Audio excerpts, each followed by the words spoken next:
Hi everyone. So I want to talk about a method I use to get through certain things.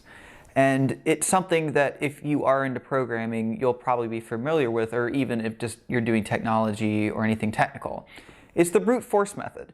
And in programming, it means that you are going to try to do something by literally trying over and over and over different things until you get it.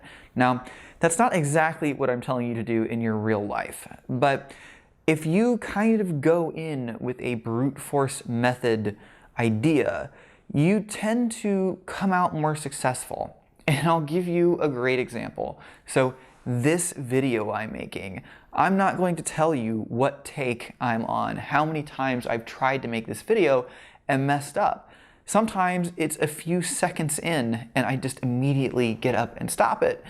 Sometimes I get it near the first try, but I was working with some people in a class where they were trying to do a video presentation. You know, we were going to put them all together, and they did a great job in the end. I'm not saying this is the only method, but try this out. So the good thing about something like making a video is you can start and fail, and there's no real cost. So if I got 3 seconds through this video on my first take, my cost was I wasted about 6 seconds to stop the video and start it again.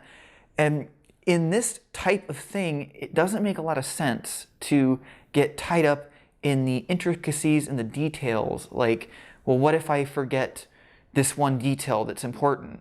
Well, then you watch the video and you see that you forgot it, and if you can't take it, then you start over. No big deal.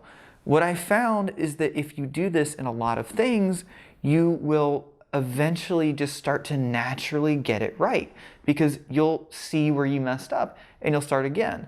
So this works really good for videos, but what about like something like writing a program? How does it work for that?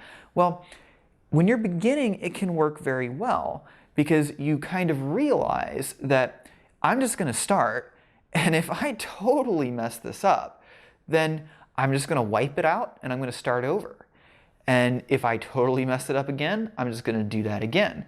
Now, this method starts to break down a bit when you are further into that program, because at that point, you may feel, and you may be right, that it is not worth it to, have to start over. So you have to start being more careful and taking different methods. But that's why I recommend using this when you're beginning a lot of things. You can always just start over. That's the point. I'm trying to think of more examples where this works well. So I basically write programs. What about like configuring something, like configuring a server? Well, you have to be careful with this because you might not have the ability to just wipe and start over. This is where a more methodical approach could work. There are plenty of times this is not the right way to go. But when it comes to something like making something, I'm not necessarily saying don't prepare at all. Because sometimes if you want to give, say, a 15-minute very technical presentation that has a lot of bullet points, I wouldn't say just go in blind with what you have in your head necessarily. You might want to study it, go over it. But if you feel like you have like 20% of it, I'd say go ahead and just start doing the presentation, practicing it. See how well it goes. What's the worst that can happen when you're practicing? Nothing, right? Nothing at all. If you do this and you just keep doing it, eventually when you get, the time to do the live presentation, you'll probably be a lot better off than if you just sat there studying the key points the whole time, because it's going to allow you to see where your mistakes are and what you have to do better. And then you'll practice and you will have a kind of a natural taught way now to actually get through it.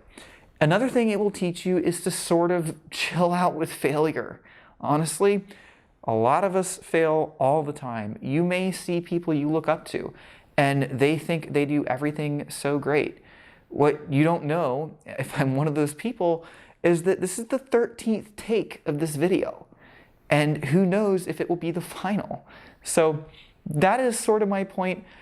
Use the brute force method a little bit more. Just go into it, and if you mess up, don't worry about it. If you have nothing to lose by messing up, then go ahead and just start. And sometimes it can be actually funny, or it can be humorous to go in completely unprepared and just see how bad it can be. Especially if you try to stretch and drag it on, see the conclusion of that, unpreparedness. And all of a sudden, as you continue to do that, it turns out you're not so unprepared. Okay, so hope this helps somebody, and subscribe if you like this. Have a good night.